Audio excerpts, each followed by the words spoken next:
Hey, good evening. Hi, this is Jan from New York City, and my channel name is Jan from New York City Saves Money. How's everybody doing tonight? Hope that this audio video finds everybody doing well. I want to talk to you tonight. I'm going to get right to the chase. I'm a bit frustrated about something in our society that has been creeping up little by little, insidiously over the last few years. You want to know what I'm talking about? The big portion sizes of everything that's not necessarily the greatest for us, and the incredible shrinkage of the things that, well, maybe are better for us. So I'm a little bit weary about that, but I want to allude back to something. There's a TV show, it's a classic show. I love to watch it growing up. And let's just say that I'm not getting into a copyright, but it's a classic show where there's a mother who has the name of a month of the year. Okay. And this show occurred in the late 50s and went on to the early 60s.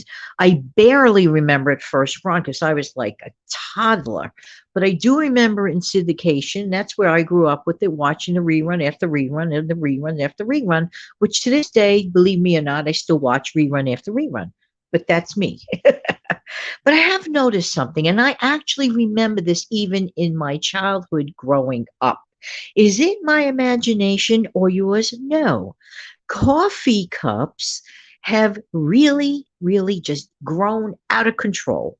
I look at my red mug that I use all the time, when I drink coffee or tea, doing my show because I need it while I'm working. That thing, that thing is like, to me, it's like a cauldron in size, because I'm looking back and I'm watching the characters on the show, the mom and the dad, when they are drinking out of their dainty little beautiful. And by the way, I think a cup and saucer from back in the day, some of them are absolutely so beautifully made. I just like looking at that. There was a time I used to like to collect them when I was younger.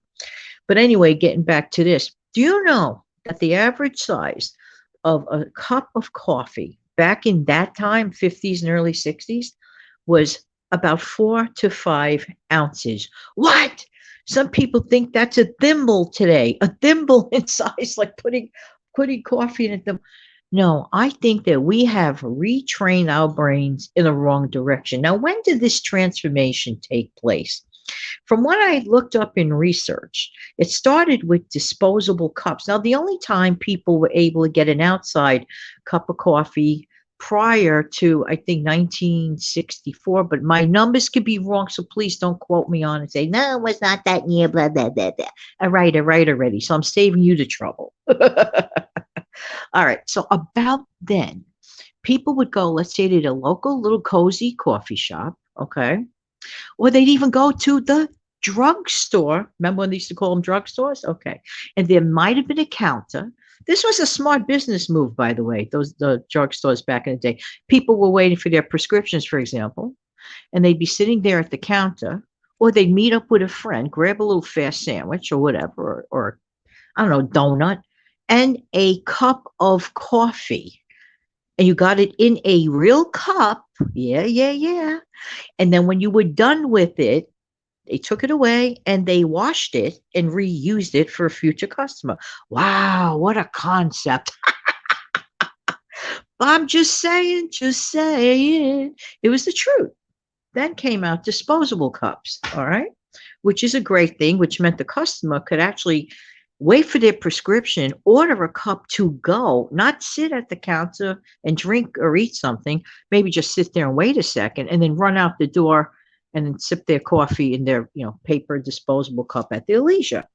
And still, the cups were not these monster sized cups of today.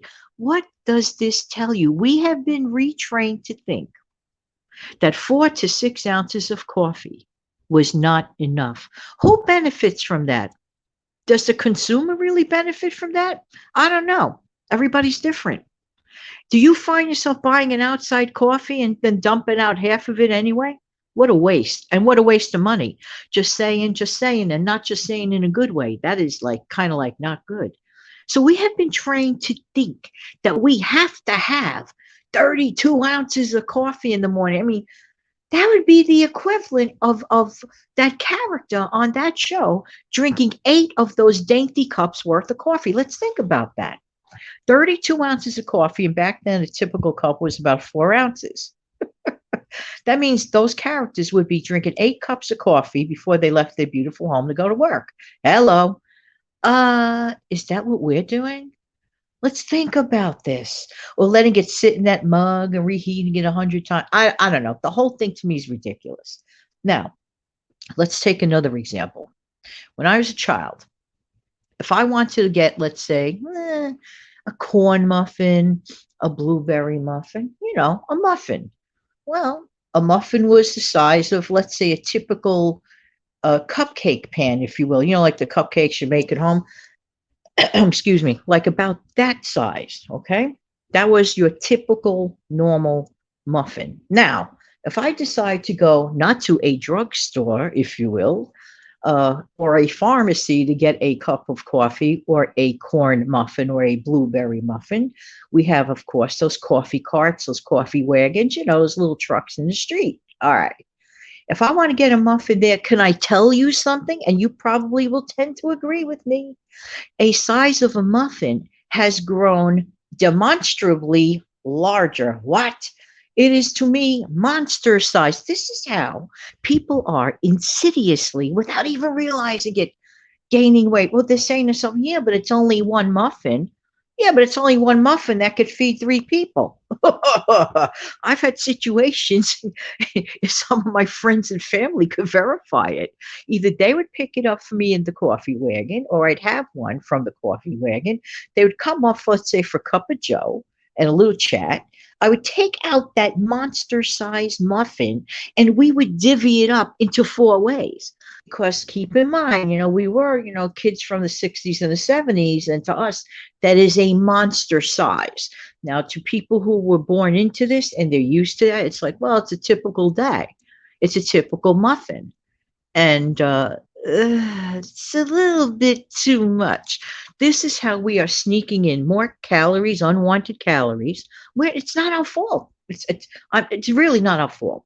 This is why I really believe that we need to be mindful of what we do. If you buy that large muffin, nothing wrong in making the purchase. I'm not saying that. Make the purchase. Maybe consider cutting it in half at least, having a little today, having a little tomorrow, or better still, make normal size muffins like back in the 1970s in that cupcake pan that I mentioned a couple of minutes back.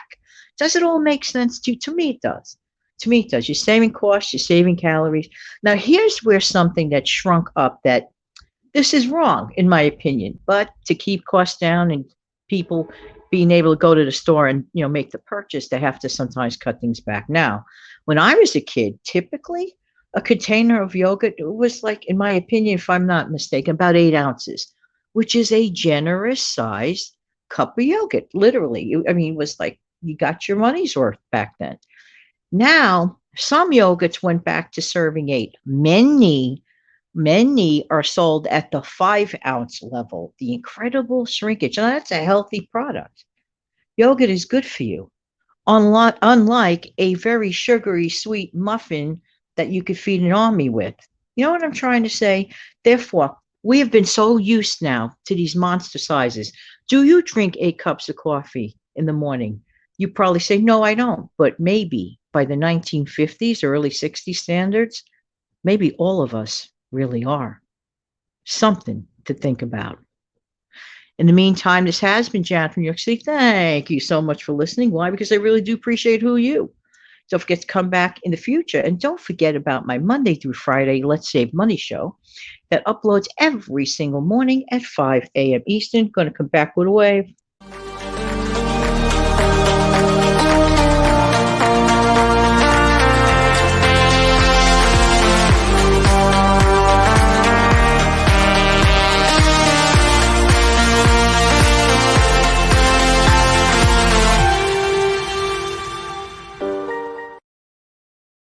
Have an amazing, fantastic night.